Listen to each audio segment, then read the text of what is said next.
Hi, xin chào cả nhà. Gia Phú và Mèo rất vui được chào đón cô chú, anh chị và tất cả các bạn đã đến với PM Food Travel. Dẹp này quá. Rồi thì nói chung cái clip hôm nay thì là cái clip nó hơi gọi là nói nó kiểu số xấu thì là hơi chấp vá, và thứ hai là mình cũng muốn thử nghiệm cái chủ đề này như thế nào, thì mình cũng đã được rất nhiều bạn góp ý và yêu cầu đó làm cái kiểu mà tổng hợp top 3, top 4, top 5 món ăn trong một clip. Thì ngày hôm nay mình sẽ làm clip top 3 về bánh mì mà Phú nghĩ là nên ăn thử ở Sài Gòn này.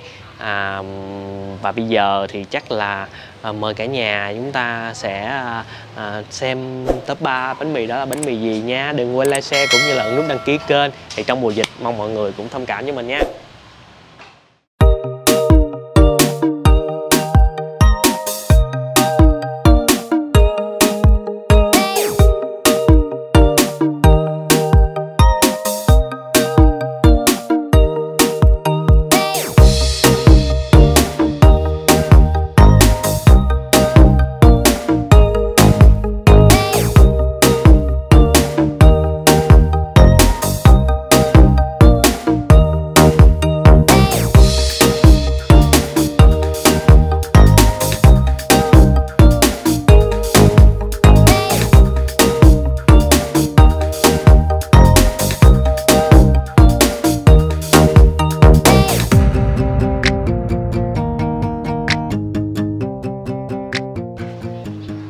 Rồi bây giờ chúng ta sẽ đến với ổ bánh mì đầu tiên, đi từ top 3 từ thấp lên cao nha. Đó là món bánh mì Quảng Ngãi, nằm ở một góc nhỏ của vỉa hè Sài Gòn của chúng ta, ở địa chỉ là 25 Trần Nhật Duật, phường Tân Định, quận Nhất. Bánh mì này thì sẽ bán từ 6 giờ sáng cho tới 10 giờ rưỡi sáng, với giá từ khoảng 20.000 cho đến 35.000.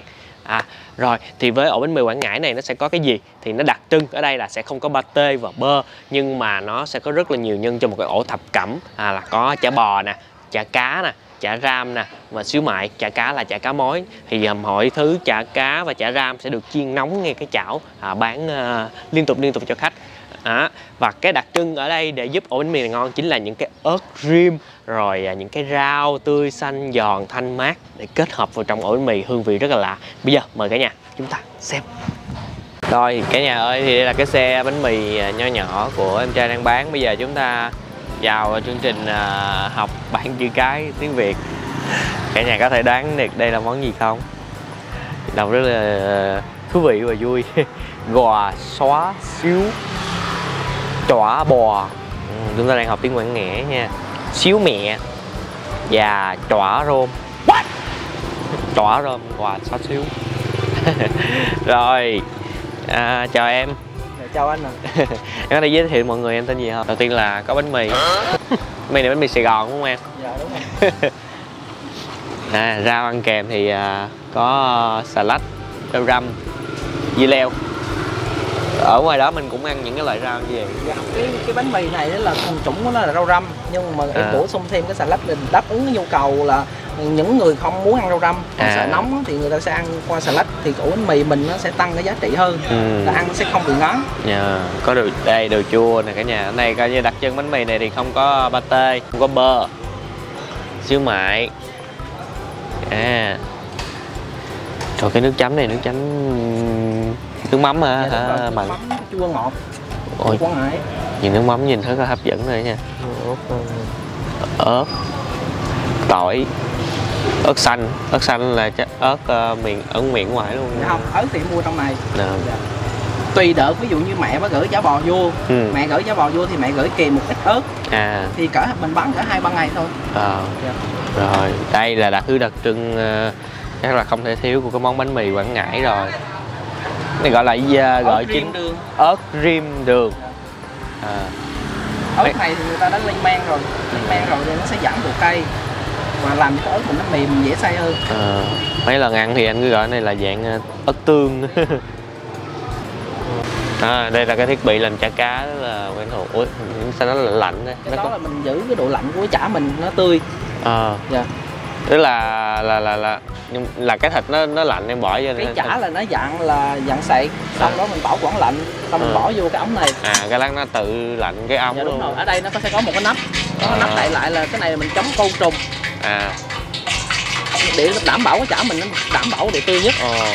Rồi vệ sinh mình vệ sinh khó không? Dạ không, cái này rất là dễ. Tại vì trước khi mà mình bỏ chả vô thì mình đã trải qua một cái lớp dầu thì nó sẽ cái chả này mình nó sẽ không dính cái ống. Thôi cả nhà ơi, bây giờ mình làm phụ Mạnh một mẻ chả cá. Cái này mình dùng lực cỡ nào thì được nhỉ? Đây. Tới khoảng này thôi.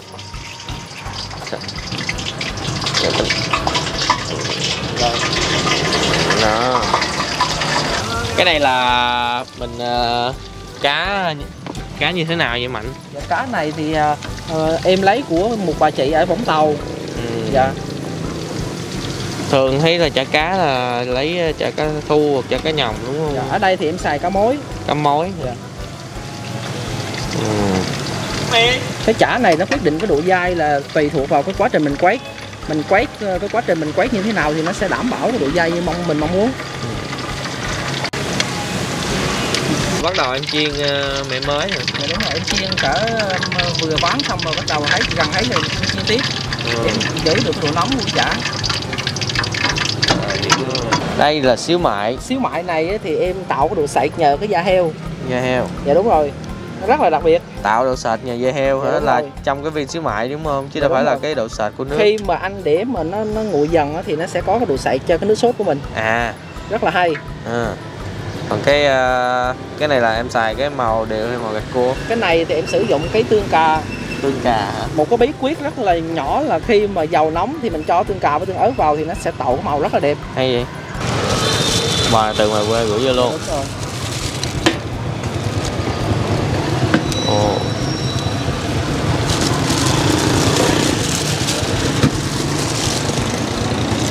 Hình như ở ngoài là Quảng Ngãi hay là Đà Nẵng hình chuộng ớt. Dạ, đúng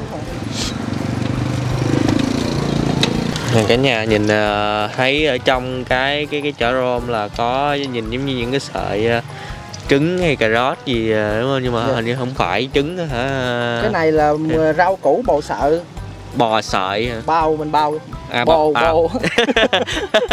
Bò sợi. Mình cũng bi loạn theo. Tức là chỉ là rau củ ở trong thôi. Dạ đúng rồi, với lại là cái chính của nó là bắp. Bắp ở đây mình sử dụng bắp Mỹ và bắp nếp. Bắp Mỹ và bắp nếp. Cái màu vàng vàng là cái củ gì? Củ khoai lang với lại bắp Mỹ. Khoai lang với bắp Mỹ. Với mình sử dụng cái rau mà tạo mùi đó lá lốt rồi. Cái bánh tráng thì gửi từ Quảng Ngãi vô. Bánh tráng 100% gỗ. Đây là cái độ giòn của nó. Rồi. Ngoài các nguyên liệu của Sài Gòn thì cái thứ không thể thiếu chính là ớt rim đường và cái nước mắm đúng không em? Dạ đúng rồi. Rau. Em sẽ cho chả cá đầu tiên. Chả cá.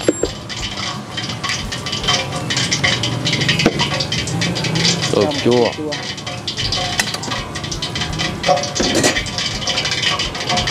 Chan một ít nước mắm lên. Em cho chả rôm lên. Tặng cho anh Phú một cuốn luôn. Trời, khuyến mãi nữa. Cái mắm này nó có mặn nhiều không? Dạ không, cái này là dặn thêm mắm chua ngọt. Mắm chua ngọt. Dạ đúng rồi. Rồi. Ăn đậm thì nói Mạnh chan nhiều tí xíu. Chả bò là sẽ có 4 miếng chả bò. Đó, xíu mại cuối cùng được trải đều ở phía trên.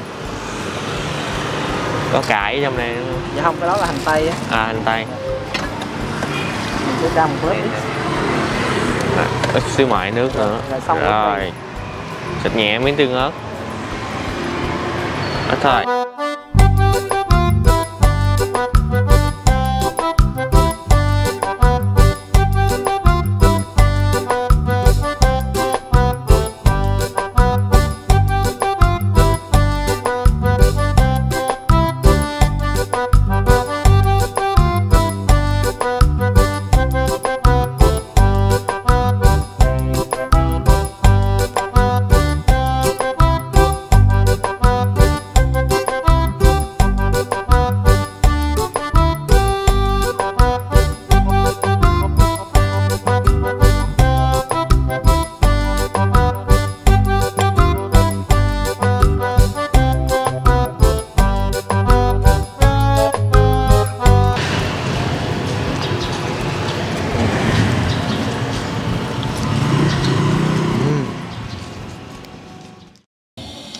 Và ổ bánh mì nằm trong top 2 là một ổ bánh mì mà mình Phú thấy khá là ấn tượng về thứ nhất là về cái tên cũng như là về cái địa điểm bán. Cái tên do mọi người đặt cho đó là món bánh mì cô đơn của bà Hai Nguyệt, nằm ở địa chỉ là 494 Lê Quang Sung, quận 6. Nó như một con đường hẻm nhỏ vậy đó, rất là hiu hắt và rất là vắng bóng người. Bà Hai bán từ 18 giờ tối, tức là 6 giờ tối cho tới 11 giờ đêm hàng ngày ở cái đoạn đường vắng như vậy. Hy vọng là ai đi ngang qua sẽ ủng hộ cho bà. Giá một ổ bánh mì bà bán chỉ từ 15 đến 20 ngàn. 20 cho một cái ổ là vừa có thịt, bì và trứng và rau đầy ụ lên. Nó cũng đơn giản giống như những ổ bánh mì bì ăn với nước mắm, nhưng mà thật sự là bà bán rất ngon và rất là rẻ. Thì hy vọng là mọi người ai đã từng trải nghiệm hay là chưa trải nghiệm hãy xem và đến ủng hộ cho bà Hai Nguyệt nha.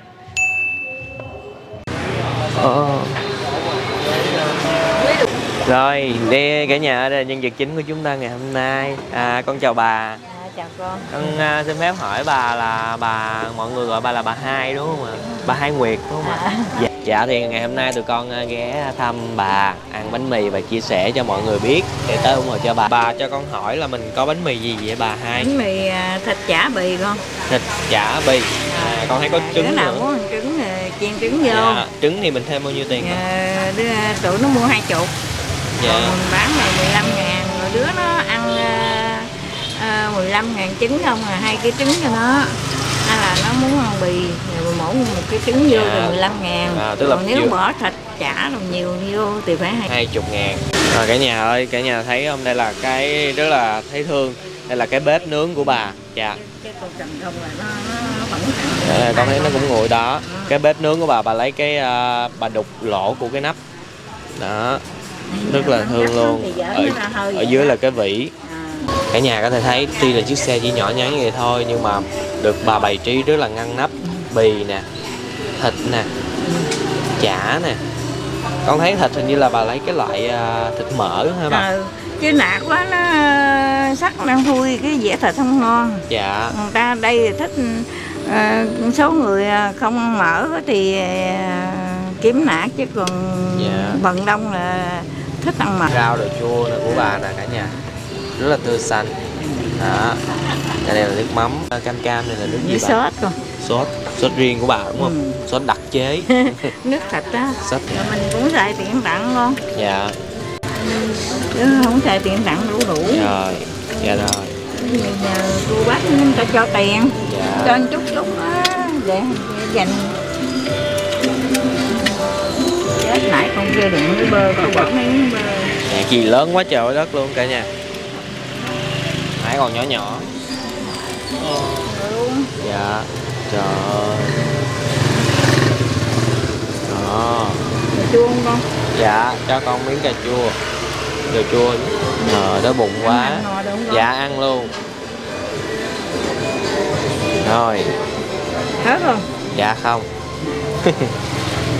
Đó, nước mắm của bà nè. Trời ơi. Đây một ít nước sốt thịt. Con đợi chút không? Wow.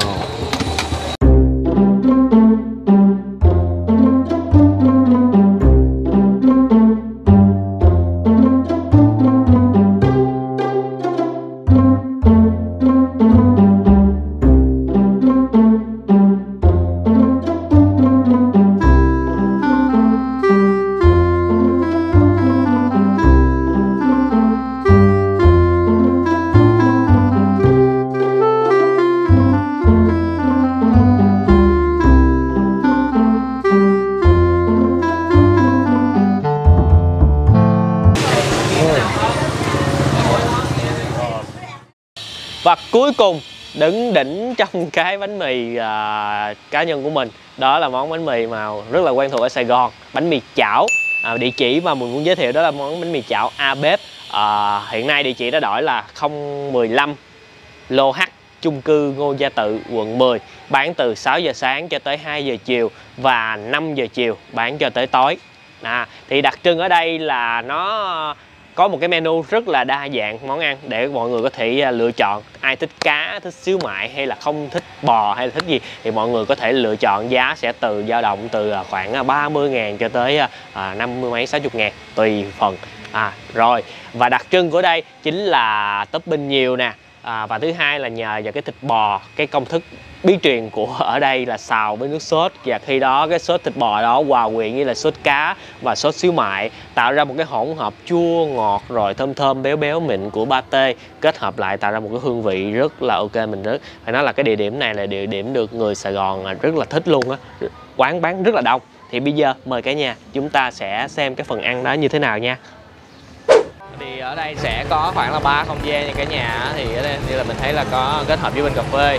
Ở phía trước là khoảng 6 bàn, bên phải thêm khoảng 4 bàn, và ở trong chúng ta có thể ngồi quán cà phê ở bên trong ăn. Thì nói chung là các gia vị ở trên đây thì cả nhà đều có thể thấy là trứng nè, xúc xích đây có nhãn hiệu, rồi phô mai, cá mòi, bánh mì được đựng trong cái hũ kiến như thời kỳ mình quay.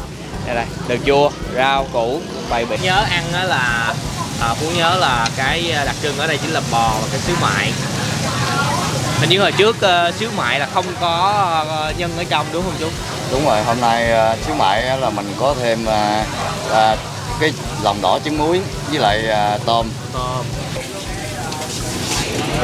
Cái loại mà không có bò là tới 10, và cái phần đặc biệt nữa là 11. Rồi cái loại mà có bò là thêm 11 đến 16. Đây là phần số 10 nè. Nó gồm là một trứng, pate, chả, xúc xích và sambong bông. Miếng chả to nữa nha.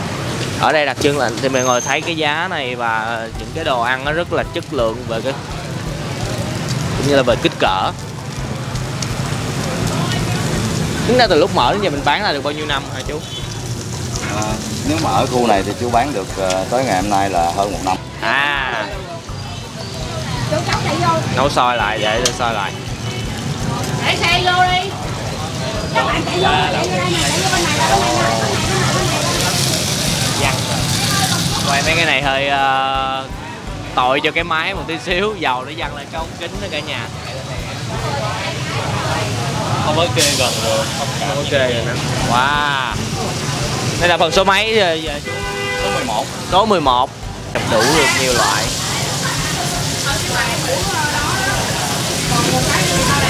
Rất là hấp dẫn luôn đúng không cả nhà?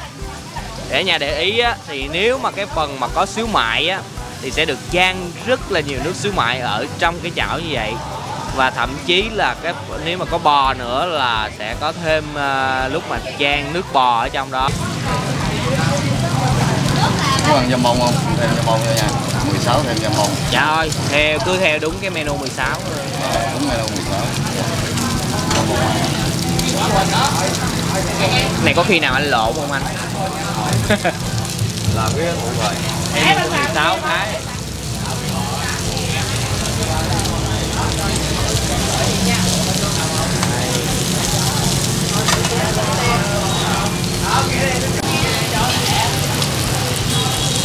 Bán tới 2 giờ rồi về mấy giờ để mình chuẩn bị lại cái đồ cho hôm sau anh? Là anh bán xong là anh đi chợ, anh có một số việc nữa là tới khoảng cỡ 5 giờ về nhà. Bắt đầu tối là anh làm đồ chuẩn bị tới khoảng 12 giờ đêm hôm sau là xong. Anh làm cái nào còn chị làm cái nào? Chị thì làm bò, anh làm xíu mại. Dạ. Nhìn ngon quá cả nhà. Ai ở gần đây chưa đến thử hãy thử đi. Bữa nay coi như tính ra Phú cũng thử lại dạng xíu mại mới, xíu mại tôm ở 16. Má quay phim cho cô chậm chậm đi. Nó nghe là nó vô quay chậm cũng được nữa. Bốc phốt. Giờ đang quay tay, đang quay tay.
Nghe thấy lá quen không? Thấy queo rồi, lá sake.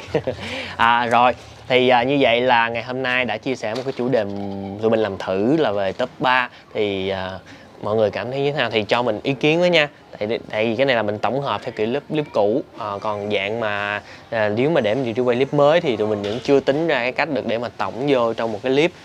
Hy vọng là sẽ có gợi nhớ gì đó cho những ai đã từng xem clip đó, một cái clip hấp dẫn, một món ăn bánh mì hấp dẫn. Và ai chưa xem thì có lỡ xem thấy thích quá hãy bấm lại cái clip full coi giùm mình nha, để kéo view thêm. Rồi và vẫn đừng quên là đặt câu hỏi để cho mình trả lời câu hỏi để gửi đến những phần quà cho cả nhà nha. Cảm ơn cả nhà đã dành thời gian xem clip từ nãy đến giờ. Đừng quên một món ăn ngon sẽ ngon hơn nếu chúng ta thưởng thức cùng người thân, bạn bè và chia sẻ nó với tất cả mọi người. Ở clip trước nướng đồ ăn, nếu mà lỡ có câu hỏi chưa trả lời thì clip sau mình trả lời nha.